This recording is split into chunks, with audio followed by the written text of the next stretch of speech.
अब इस वीडियो में मैं आप लोगों से बात कर रही हूँ। अभी तो मैंने ये जो अपना जो फर्स्ट लेसन चल रहा है उसी के तहत है, शारीरिक गत्यात्मक और यौन विकास के तहत ही हम आगे बढ़ रहे हैं। इस वर्गीकरण से पता चला है कि लड़कियों में लड़कों की अपेक्षा परिपक्वता जल्दी आती है। वह पूर्व किशोरावस्था के बाद तुरंत 1 वर्ष बाद पूर्व किशोरावस्था आगमन होता है। इस तरह लड़के अपनी आयु के लिहाज से लड़कियों की अपेक्षा अधिक अपरिपक्व लगते हैं। फिर भी जब लड़कियों के साथ वह उन्हें घर व स्कूल में अधिक परिपक्व स्थिति प्राप्त हो जाती, तब वो प्राय जल्दी ही व्यवस्थित हो जाते हैं और लड़कियों की तरह ही व्यवहार में परिपक्वता प्रदर्शित करते हैं। इसलिए किशोरावस्था के पूर्व व उत्तर भागों के बीच विभाजन रेखा रूप से व्यवहार करने में परिवर्तन को लिया जाता है। 12वीं कक्षा में अंतिम वर्ष में लाक्षणिक होता है। इस प्रकार पूर्व किशोरावस्था 13 वर्ष 16 से वर्ष 17 वर्ष तक रहती है। 8वीं कक्षा से 11वीं कक्षा के अंत तक 12वीं कक्षा के प्रारंभ में। ठीक है, अब हम देखेंगे कि यह किस प्रकार की बाल्यावस्था, पूर्व और उत्तर किशोरावस्था बालक प्रवेश कर कैसे कैसे विकास होता है। विकास का प्रक्रम हम बात करते हैं। किशोरावस्था का अपना एक निश्चित अनुक्रम पाया जाता है। किशोरावस्था के प्रक्रम को समझने के लिए यौनारंभ से प्रारंभ करना होगा। यौनारंभ अपनी संधि उससे अलिंगता समाप्त होकर लिंगता की ओर आ जाता है। यह अवस्था बाल्यावस्था की समाप्ति के कुछ वर्ष पहले शुरू हो जाती है। किशोरावस्था के कुछ बाद तक चलती रहती है। यौनारंभ के कभी कभी किशोरावस्था भी कहते हैं और उसके उत्तर भाग की पूर्व किशोरावस्था, क्योंकि जिस समय बालक लैंगिक परिपक्वता प्राप्त करता है, आपको बाल्यावस्था और किशोरावस्था की विभाजन रेखा माना जाता है। विकास इस अवस्था को जब तक प्राप्त नहीं हो पाता तब तक बालक माना जाता है और उल्लेखनीय प्रारंभ हो जाता है। उत्तर किशोरावस्था की तुलना में पूर्व व प्रारंभिक किशोरावस्था में अत्यधिक परिवर्तन होता है। उनमें शारीरिक परिवर्तन तेजी से होता है, लेकिन उत्तर किशोरावस्था में होने वाला परिवर्तन अदृश्य होता है। ठीक है, पूर्व किशोरावस्था जीवन की वह अवधि होती है जो प्राय तूफान और तनाव की आयु कहा जा सकता है। आपके प्रश्न बन के आएगा बच्चों, तूफान और तनाव की आयु क्यों कहते हैं किशोरावस्था को कहा जाता है। इस आयु में किशोर माता पिता, शिक्षक व दोस्तों के साथ अनेक बार संघर्ष करता हुआ प्रतीत होता है। ठीक है, उनके हमेशा दूसरों से संघर्ष ही चलते रहते हैं। उनकी संवेगात्मक बाल्यावस्था की अपेक्षा बढ़ जाती है। उसके साथ रहना और काम करना मुश्किल हो जाता है। मतलब बच्चों के साथ जो युवावस्था बच्चे होते हैं उनके साथ रहना और मुश्किल होता है, बहुत ज़्यादा उनको समझना मुश्किल होता है।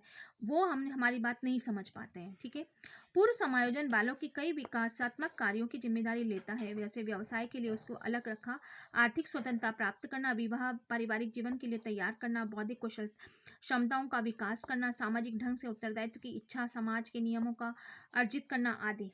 अब हम बात करते हैं हेमिंगस्टन 1953 के अनुसार किशोर का विकास प्रौढ़ के बारे में अच्छा विचार नहीं है। उनका प्रौढ़ावस्था में प्रवेश करना कठिन कर देता है, माता पिता ने कई बार उलझा देता है। इस प्रकार से वह अपने माता पिता के बीच में एक दीवार खड़ी हो जाती है, जिसमें वह माता पिता से खुलकर बात नहीं करता है और मदद भी नहीं मांगता है।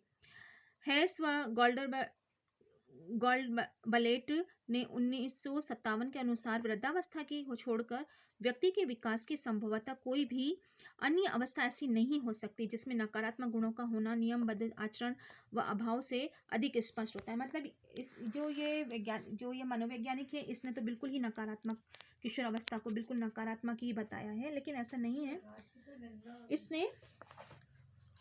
अब हम बात करें किशोरावस्था के संक्रमण काल कहा गया। ये प्रश्न बन के आएगा, किशोरावस्था को संक्रमण का काल क्यों कहा गया। क्या किशोरावस्था बाल्यावस्था और प्रौढ़ावस्था के संक्रमण काल है। मतलब ये दो चीज को जब संधि काल किसे कहते हैं, दो चीज मिलती है तो तीसरे का निर्माण होता है। ठीक है, तो बाल्यावस्था और प्रौढ़ावस्था के बीच में इसमें किशोरावस्था थे। समस्त संक्रमण समान ही किशोरावस्था में भी नई पुरानी अभिवृत्तियों के परिवर्तन पाया जाता है, इसलिए व्यवहार में असंगति व अस्थिरता पाई जाती है। अब हम बात करते हैं किशोरावस्था की विशेषताएं। किशोरावस्था की क्या क्या मुख्य विशेषताएं हम देख रहे हैं। उपरोक्त विवेचन के आधार पर किशोरावस्था निम्नलिखित विशेषता है। किशोरावस्था शेषावस्था के लक्षणों की पुनरावृत्ति है।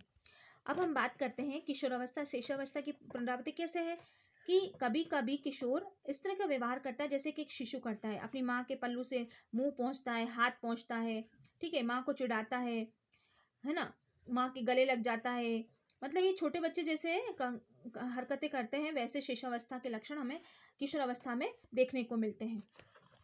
किशोरावस्था की मानसिक विशेषताओं का विश्लेषण करने पे पाया गया कि इस अवस्था में कई लक्षण शेषावस्था लक्षणों के मिले जुले होते हैं, इसलिए ये बाल्यावस्था के लक्षणों की पुनरावृत्ति कह सकते हैं। किशोर बाल्यावस्था की तरह चंचल होते हैं, इसमें बालकों की तरह संवेदनशीलता भी अधिक होती है। जैसे किशोरावस्था के संवेग बहुत अधिक वही है जो बाल्यावस्था प्रकार से अभिव्यक्ति के रूप में होते हैं। अब दूसरा है किशोरावस्था संवेगिक अस्थिरता की अवस्था होती है। इसकी विशेषता क्या है? अस्थिर होते हैं, उसके संवेग अस्थिर होते हैं। ठीक है। किशोरावस्था में बालक के व्यवहार में जो पाई जाने वाली अस्थिरता अपनी पराकाष्ठा पर पहुंच जाती है, इसलिए उसे तूफान और तनाव की आयु भी कह सकते हैं। इस अवस्था में शरीर की ग्रंथियों में परिवर्तन के कारण संवेगात्मक तनाव बहुत बढ़ जाता है। गैसेल ने 1956 के अनुसार इस आयु वर्ग के लिए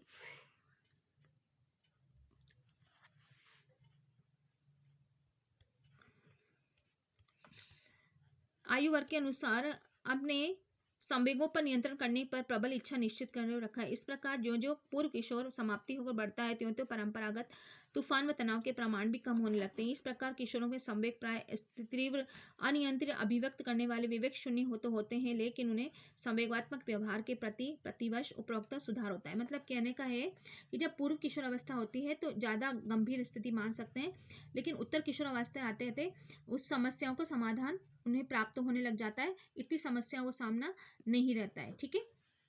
इस अवस्था में संवेगों की अस्थिरता, उनका व्यवहार, सामाजिक संबंधों आदि की अधिक पाई जाती है।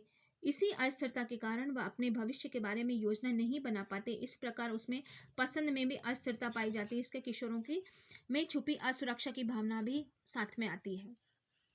तीसरी आ जाती किशोर अवस्था परिवर्तन की अवस्था है। हरलॉक ने 1964 के अनुसार किशोर अवस्था में परिवर्तन की ज्ञान धीरे धीरे किशोर को होता जाता है और वह ज्ञान की वृद्धि के साथ साथ वह वयस्क व्यक्तियों की भांति व्यवहार करना शुरू कर देता है, क्योंकि वह वयस्क दिखाई देता है। एम मरेश ने 1955 में अपने किशोर अवस्था में शारीरिक, मानसिक, सामाजिक व संवेगात्मक अर्थात संपूर्ण विकास तेजी से होता है। इसी बाल्यावस्था का शरीर जीवन के प्रति बाल्य सुलभता दृष्टिकोण, बाल्यकाल के व्यवहार पीछे छूट जाता है। इसकी जगह वह परिपक्व शरीर व बलवती हुई अभिवृत्तियां ले लेती है। किशोर अवस्था में बाल्यावस्था की रुचियां व आदतें धीरे धीरे समाप्त होने लग जाती है। इस अवस्था में उसकी जिम्मेदारियां समझने की कोशिश करता है। किशोर अवस्था में ये परिवर्तन बहुत तीव्र गति से होता है, इसलिए इसे समायोजन करना बहुत ही मुश्किल हो जाता है। इसीलिए धीरे धीरे समायोजन में सफलता मिलती जाती है उत्तर किशोर अवस्था में जब वो कदम रखता है। उसके बाद हम चौथी करेंगे नेक्स्ट वीडियो में किशोरावस्था समस्या की बाहुल्य की अवस्था।